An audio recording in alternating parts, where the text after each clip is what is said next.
Hello everyone and welcome back to our Football Manager experiment where we destroy Arsenal Football Club. Now you guys seem to really enjoy the last part to this experiment, especially the Spurs fans out there. A few people making jokes about Leyton Orient as well, but it's great that you guys are enjoying this one.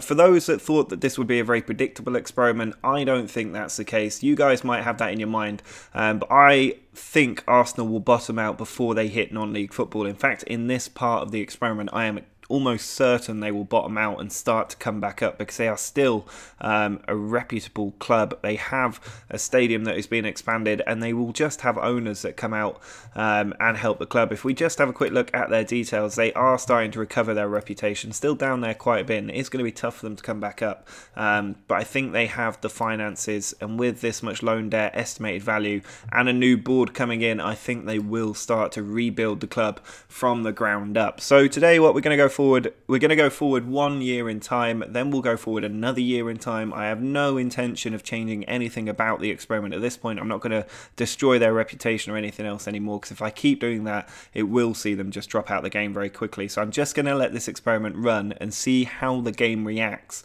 to us doing this to a Premier League and former Champions League team. So let's go forward 1 year in time and we'll see if they've managed to survive in the Sky Bet League 1. Well, here we are 1 more year into the future and things are not looking good. I can see at the top of the screen here, 24th in the Sky Bet League 1 is not going to do them any favours. But they are back at the Emirates Stadium. You might remember from the last part of this experiment, they were expanding it from the 1 or 750 seats that they had up to 4,000. But they still got a sand pitch. I'm not sure how they are getting away with that in a professional football league, but they do now have rich finances for League 1 or League 2, whatever the game is basing this on.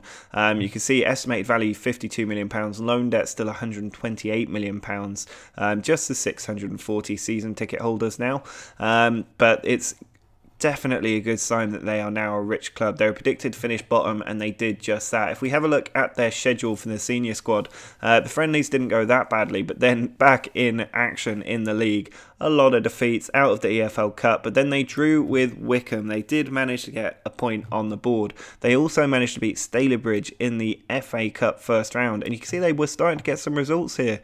A draw against Coventry, a draw against Wrexham. I think that victory over Stalybridge was their first competitive win for what must be now 2 years at least, and then victories over Wrexham in the FA Cup second round helping them through.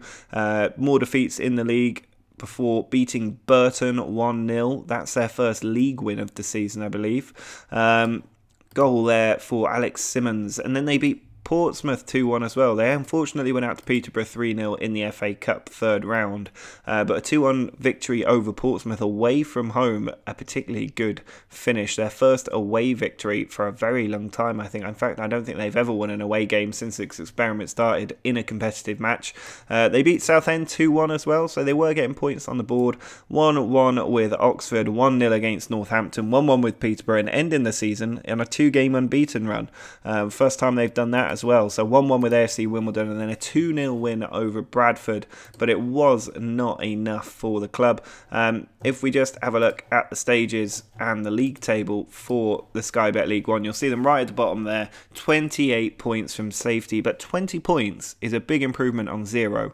So I think that is a sign that they are starting to reach a level where they will be a competitive team in the league once again, and given they've got rich finances, I imagine they have a bit of a transfer budget as well. So if we just go back to the Arsenal club and have a look at their transfers for this season, you can see they spent £1.8 million, which for a team that is essentially bankrupt and has no money is not a bad amount of money, and it's enough to make me think that they will not hit non-league football. No non-league team is spending that much cash, and if we have a quick look look at their club details, you'll see their reputation around where a non-league club is. There's not a lot changed there. They haven't been winning enough games or finishing in high enough positions to actually gain the reputation they need. But their club attendance has definitely gone up. Their minimum attendance is right down there, but their average club attendance around 24,000. In the bank, they've got actually a lot of money there. That is £50 million in the bank. So anybody worried about them just falling out of the game needs to think twice with that available. Their transfer budget is £14 million, a wage budget of 151 grand a week. They are definitely going to be coming back sometime soon. They did manage to expand their stadium, their training facilities all on the way up, their corporate facilities still down at -1, but they are investing in their facilities as well. So they are trying to rebuild the club, and I think they will start to come back. I think next season, actually, they're not going to get relegated. I do not see them dropping into non-league football. I think next season, with the £14 million transfer budget, they will be sticking around. But let's go forward one more season and then take a look at if they manage to stay in the Football League. Well, here we are, one more year in the future, and they have definitely started to rebuild themselves. You can see they've got a regional reputation now. It is starting to go up a bit. Finances, though, gone from rich to insecure, so they are still really struggling for money. If we look at their general information, estimated value £34.5 million, that has gone down, and their loan debt up at £114 million. They've lost season ticket holders as well, I think, from last season, so they are really struggling. They're predicted to finish 16th, but if we have a look at the league table for the Sky Bet League 2 and drop back 1 year, we will see they finished 22nd. I said they weren't going to get relegated, and they've managed to avoid it by just 1 point. That is so close to them going down, and there will be question marks over whether they will stay up next season on that evidence, but they have managed to stay in a league 4 years after this experiment began.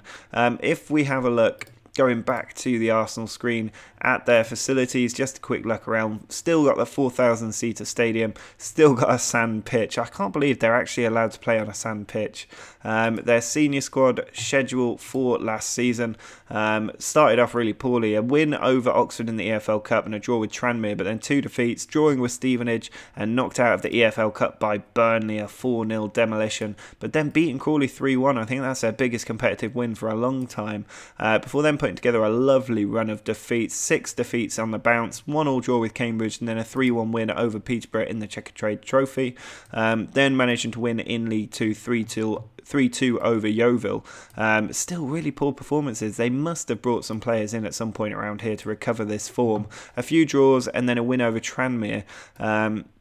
Before finally putting a few wins together, 3 wins in 4 games. That is a very good run of form for a team like this, but then followed up by 4 defeats, put together another couple of wins, 3 defeats, and then a nice 5-game unbeaten run. Look at that, making history, before then losing 3 in a row and winning on the final day of the season to keep themselves in the Football League. That game against Dagenham and Redbridge kept them in the Football League. I absolutely loved that. If we just go back to the League 2 screen and just see where Dagenham and Redbridge were in the league table last season, they were actually up in 16th, so that was a huge win. Arsenal would have got relegated if they hadn't won on the final day of the season to stay in the Football League. That is drama at its peak, managing to save themselves from the oblivion of non-league football. For a team of Arsenal's stature at least, that is a wonderful little nosedive on a graph. I love a graph like that, but finishing down in 22nd place and keeping themselves in the fight. I am interested in this sand pitch. I can't believe they genuinely were playing on a sand pitch. Here's a home game in League 2, and they were playing at the Emirates. They are actually playing on a sand pitch. I don't know if we can get highlights up for this. No details available for that one. But somehow they are playing on a sand pitch. I do not understand how that is happening. What else can we take a look at? We can take a look at the senior squad and see the valuations in here. And there's a bit of value in here for a League 2 team. A few players over 100 grand in here, and a few more pushing that sort of level. Just looking down the list, not an awful lot there. If we have a look at their under-23 squad, because remember we gutted every single squad, no value in here whatsoever. The under-18s, still some greyed out players in there, so they're still not at a point where they have rebuilt. If we have a look at their transfer history, for last season, drop back a year, we can see they did spend 300 grand down there. Obviously their money getting choked out because they've now got insecure finances. If we look at the club details, we'll see the reputation gone up by 500 by not getting relegated for once. The club attendance has gone down as well. Finances really dropped down from the 50 million. I'd love to know where 18 million pounds has gone, but it's gone somewhere. The transfer budget still quite high. I'm not sure why they're not spending money. They've got 12 and a bit million pounds in the bank, and the wage budget now over doubled to 285 grand a week. That is not a bad wage budget for League Two, I don't think. But they've still got work to do if they're going to stay in this division. I don't think there's anything else for us to take a look at. They will be in the Football League next season. If you are still interested to see another bit to this experiment, drop a like on the video and let me know in the comments that you want to see a third part. A few of you suggested that once they have reached the bottom, we could try and give them some advantages to see if they can rebuild. But I think that they're in a position where they may actually rebuild on their own, and I'm more interested to see where the game takes Arsenal, given this is the case. And also let me know if you've got ideas for other experiments as well. But if you have enjoyed this video, do subscribe as well. And until next time, see ya.